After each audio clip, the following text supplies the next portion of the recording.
S plus மக்களுக்கு வணக்கம். தலைவர் 171 அஸ் கூலி. இந்த படத்தினுடைய டைட்டில் டீசர் வந்து ரிலீஸ் பண்ணியிருக்காங்க. இதனுடைய ஹிடன் டீடைல்ஸ் என்ன அப்படிங்கிறது நம்ம இந்த வீடியோல பார்ப்போம்.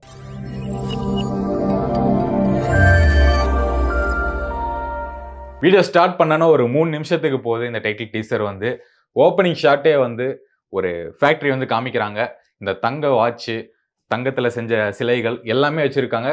இந்த வாட்ச் எல்லாத்தையுமே கொட்டி அதுலேருந்து ஒருத்தர் ஏதோ உள்ள வச்சுக்கிட்டு இருக்காரு. மேபி வாட்ச்ல வந்து போதை மருந்து கடத்துறாரா, இல்ல அந்த தங்கத்தையோ கடத்துறாங்களா அப்படிங்கிற ஒரு கேள்வி வருது. எல்லாமே கோல்டுல தான் இருக்காங்க இந்த ஃபேக்டரியில. இந்த டீசர் முழுக்க முழுக்க 3 நிமிஷம் வந்து ஒரு பிளாக் அண்ட் ஒயிட் ஃப்ரேம்ல தான் காட்டுறாங்க. இந்த கோல்ட தவிர மத்த எல்லாமே வந்து பிளாக் அண்ட் ஒயிட்ல தான் வருது இந்த டீசர்ல. வழக்கமா லோகேஷ் கனகராஜ் அவருடைய ஒரு டைட்டில் டீசர்ல வந்து என்ன இருக்குன்னு பார்த்தோம்னா, ஹீரோ வந்து ஒரு விஷயங்கள்லாம் செஞ்சுகிட்டு இருப்பாரு. அதாவது லியோ படத்தினுடைய டைட்டில் டீசர் பார்த்தோம்னா, ஹீரோ வந்து ஒரு சாக்லேட் மேக் பண்ணிட்டு இருப்பாரு. அதே டைம் வந்து ஒரு கத்தியும் ரெடி பண்ணிட்டு இருப்பாரு. விக்ரம் படத்துக்கு வந்து கமல் அவர்கள் வந்து வெப்பன்ஸ் எல்லாத்தையுமே எடுத்து ஒரு இடத்துல வச்சுக்கிட்டு இருப்பாரு. எல்லாரும் வந்ததுக்கப்புறம் அந்த வெப்பன்ஸை யூஸ் பண்ணுவாரு. இந்த மாதிரியான விஷயங்கள் ஹீரோ ரெடி பண்ணிட்டு இருப்பாங்க. ஆனா இந்த படத்துல வந்து அந்த கேங்ல சேர்ந்தவங்க எல்லாருமே ரெடி பண்ணிட்டு இருக்காங்க. அப்போ வந்து ஒரு கால் வருது. அந்த ஃபோன் பார்க்கும்போது அதில பாஸ் அப்படின்னு எழுதியிருக்காங்க. ஒரு கால் வந்து எடுத்து ஒரு போல்டான வாய்ஸ்ல ஒருத்தன் வந்துகிட்டு இருக்கான். அவன செஞ்சு அனுப்புங்க அப்படிங்கிற மாரி சொல்லும்போது, இவங்க போய் அந்த ஷட்டர திறந்துட்டு வெளிய போம்போது, வாட்ச்லேருந்து அந்த எடுத்துட்டு போறாங்க. அந்த விலங்கு மாரி செஞ்ச வாட்சுகள். வாட்ச் வந்து அப்படியே மல்டிபிள் டைம்ஸ் ஒண்ணா சேர்த்து இருந்தா எப்படி இருக்குமோ, அந்த தலைவர் 171 ஃபர்ஸ்ட் லுக்ல என்ன ரஜினி சார் போட்டிருந்தாரோ, அந்த விஷயத்த வந்து இவங்க இழுத்துட்டு போறாங்க. இழுத்துட்டு போயிட்டு ஷட்டர் ஓப்பன் பண்ணோனே, இந்த நம்ம பழைய காலத்து ஸ்டைல் மாரி 4, 5 அடிதடி சவுண்ட்லாம் வருது. அதுக்கப்புறம் அந்த ஷட்டர் லைட்டா திறக்குது. ரஜினி அவர்களுடைய கண்கள் மட்டும் தெரியுது. அதுக்கப்புறம் உள்ள வராரு. கையிலேருந்து அந்த விலங்கு மாரி அந்த வாட்ச்லாம் பறக்குது. ஓகே. அப்படியே ஒரு ஷாட் பறக்கும்போது அங்கேயே ஒரு ஹிடன் டீட்டில் 171 அப்படின்னு மென்ஷன் பண்ணியிருக்காங்க. அவருடைய 171வது படம். இந்த படத்துக்கு வந்து கழுகு, டிஸ்கோ இந்த மாதிரியான தலைப்புகள் எல்லாமே சுத்திக்கிட்டு இருந்துச்சு. ஒரு 2 ஃபைட் சீன் மாரி இதில காட்டுறாங்க. தூக்கி போட்டு அடிச்சுட்டு, கையில ஒரு பேட்ஜ் மாரி வச்சிருக்காரு. அந்த பேட்ஜ வந்து ரத்தக்கரைய துடைக்கும்போது, கூலி அப்படின்னு போட்டு டைட்டில் வந்து அனவுன்ஸ் பண்றாங்க. முழுக்க முழுக்க பிளாக் அண்ட் ஒயிட் ஃப்ரேம்ல கோல்ட்ஸ் மட்டும் கோல்டு கலர்ல ஒரிஜினலா காட்டுறாங்க. இவர் அந்த கோல்டு மேலயும் படுத்துக்கிட்டு ஒரு சாங்க்கும் பாடுறாரு. கூலி இந்த டைட்டில் என்ன அப்படின்னு பார்த்தோம்னா, உழைப்பாளி படத்துல வந்து ரஜினி அவர்கள் நடிச்சிட்டு இருக்கும்போது, உழைப்பாளி படத்துக்கு முதல்ல வைக்கக்கூடிய பெயரே வந்து கூலி தான். அதுக்கு வந்து நெறைய முயற்சி பண்ணாங்க. ஆனா அந்த டைட்டில் வந்து கிடைக்கல.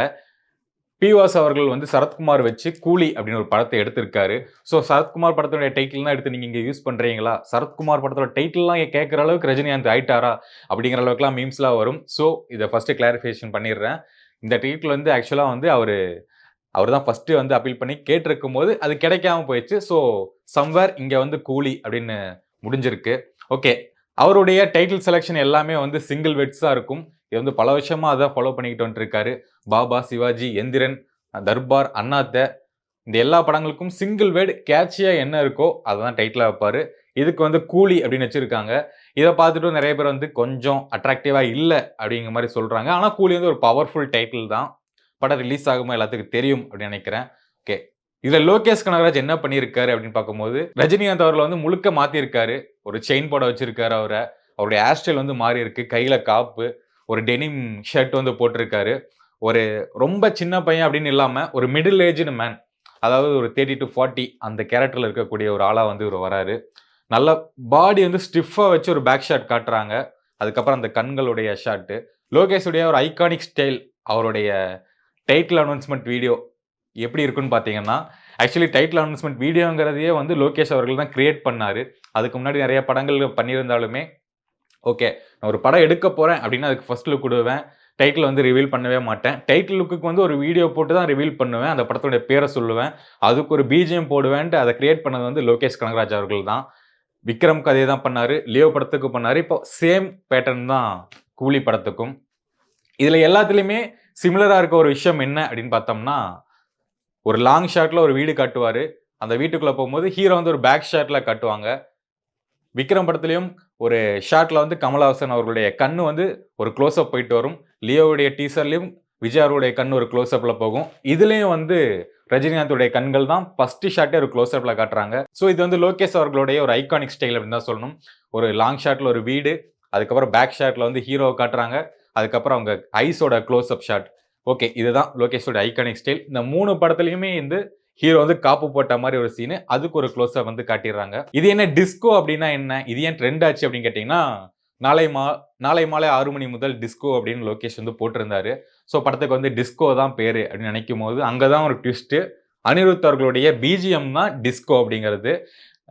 டிஐஎஸ்சிஓ டிஸ்கோ டிஸ்கோ அப்படின்னு ஒரு பிஜிஎம் வந்து பின்னாடி ப்ளே ஆயிட்டே இருக்கு. அதுக்காக அந்த ஒரு குறியீடு தான் டிஸ்கோ அப்படின்னு வச்சிருக்காங்க. இதுல வேற என்ன ஹைலைட்? எல்லா டீசர்லயும் ஒரு டயலாக் சொல்றாங்களே, இதுல இவர் என்ன சொல்றாருன்னு பார்க்கும்போது, ஒரு டயலாக் சொல்லிட்டே ஒரு ஃபைட் பண்றாரு. அவருடைய ஐகானிக் டயலாக்கான "மது உண்டு, மாது உண்டு, மனம் இருந்தாலே போதும் போடா சொர்க்கத்தில் இடம் உண்டு" அப்படிங்கிற அவருடைய ஐகானிக் டயலாக்க அவரே திரும்ப சொல்லி அதுக்கு ஒரு ஆக்ஷன் சீக்வென்ஸும் காட்டுறாங்க. இன்னொன்னு "சம்போ சிவ சம்போ" அந்த பாடலுடைய ஒரு பிஜிஎம் லைட்டா உள்ள வருது. கடைசியா ஃபைனலா இவங்க ஸ்டார்ட்டிங்லயே ஒரு கோல்ட வந்து மறைச்சு வைப்பாங்க. அந்த கோல்டுலேருந்து அந்த துணிய தூக்கிட்டு, இவரு ஃபோன வந்து காதுல வச்சுட்டு, ஒரு மிரட்டல் மாரி வரும். "ஓகே முடிச்சிடலாம், முடிச்சிடலாம்" அப்படின்னு சொல்லுவாரு. இது என்ன மீன் பண்ணுதுன்னு பார்த்தீங்கன்னா, விக்ரம் படத்துல கமலஹாசனுடைய எண்டிங் டயலாக் வந்து "ஆரம்பிக்கலாங்களா?" அப்படின்னு சொல்லியிருப்பாரு. இதுல இவருடைய ஃபைனல் டயலாக் வந்து பார்த்தோம்னா, "முடிச்சிடலாம், முடிச்சிடலாம்" அப்படின்னு சொல்றாரு. ஸோ மேபி ஏதோ ஒரு கனெக்ஷன் எல்சிவா இருக்கலாம். கமலஹாசன் அவர்கள் இந்த படத்துல வரலாம். அப்படிங்கிற ஒரு கனெக்ஷன் இன்னியுமே தொடர்ந்துகிட்டே இருக்கு. ஓகே. இது ஒரு டைம் மிஷின் படமா அப்படின்னு கேட்டீங்கன்னா, கண்டிப்பா டைம் மிஷின் படம் கிடையவே கிடையாது. 100% அடிச்சு சொல்லுவேன். ஒரு வாட்ச் சம்மந்தப்பட்ட போஸ்டர்ஸா காட்டும்போது, மக்கள் எல்லாருமே கன்ஃப்யூஸ் ஆகி இது ஒரு டைம் மிஷின் படம்.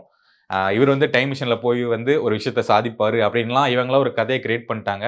ஆக்சுவலி இது ஒரு வாட்ச் சிமிலாரிட்டி ஒரு கதை தான். இந்த கதையில வந்து வாட்ச் இருக்கு. ஆனா டைம் மிஷின் கதை இல்ல அப்படின்னு இதுல வந்து கிளியரா சொல்ட்டாங்க.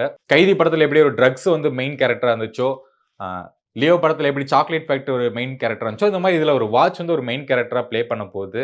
அதாவது வாட்ச்ல இருந்து ஏதாச்சும் கடத்தலாம். அது மூலியமா ஒரு ட்விஸ்ட் அண்ட் டர்ன்ஸ் நடக்கலாம் அப்படிங்கிறத மென்ஷன் பண்றதுக்காக தான் வாட்ச் மூலியமா ஒரு போஸ்டர், வாட்சுக்குள்ள ரஜினிகாந்த் உட்கார்ந்திருக்க மாரி ஒரு போஸ்டர். இது எல்லாமே ஒரு இண்டிகேஷனா வந்து இந்த போஸ்டர்ஸ நான் எல்லாத்தையும் பார்க்குறேன். இதுக்கு மிடில்ல வந்து ஒரு பிஜிஎம் வருது.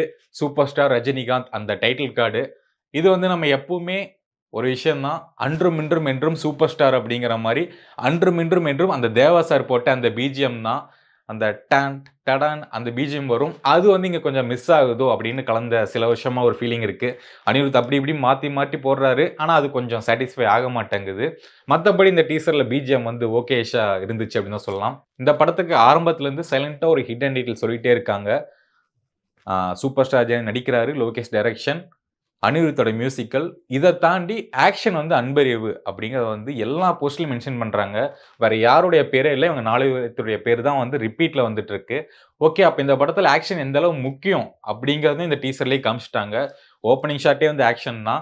ஒரு முழுக்க முழுக்க ஒரு ஆக்ஷன் திரைப்படம். 100% லோகேஷ் அவர்களுடைய திரைப்படத்துல ரஜினிகாந்த் அவர்கள நம்ம பார்க்கலாம். ஓகே. ஓவராலா என்ன புடிச்சதுன்னு கேட்டீங்கன்னா, ரொம்ப கூலா இருக்காரு. ரொம்ப கூலான ஒரு ஹேர் ஸ்டைல்ல இந்த சிவாஜி படத்துல தான் ஒரு 2 ஹேர் ஸ்டைல் வச்சிருப்பாரு. ஃபர்ஸ்ட் ஹாஃப் ஃபுல்லாமே வந்து நார்மலா ரஜினி சார் சைடு வாக் எடுத்து சீவிருப்பாரு. அதுக்கப்புறம் நான் சிங்கப்பாதையில போறேன்னு சொன்னோனே, இந்த 2 பக்கம் முடி வந்து அந்த சிங்கம் மாரி ஒரு லுக்ல இருப்பாரு. ஸோ அதுக்கப்புறம் இங்க தான் கொஞ்சம் ஹேர் ஸ்டைல்லாம் மாத்தி ட்ரை பண்ணியிருக்காங்க. அது கொஞ்சம் பார்க்க நல்லா இருக்கு. இவருடைய காஸ்டியூம்ஸ் வந்து பார்க்க சூப்பரா கூலா இருக்கு.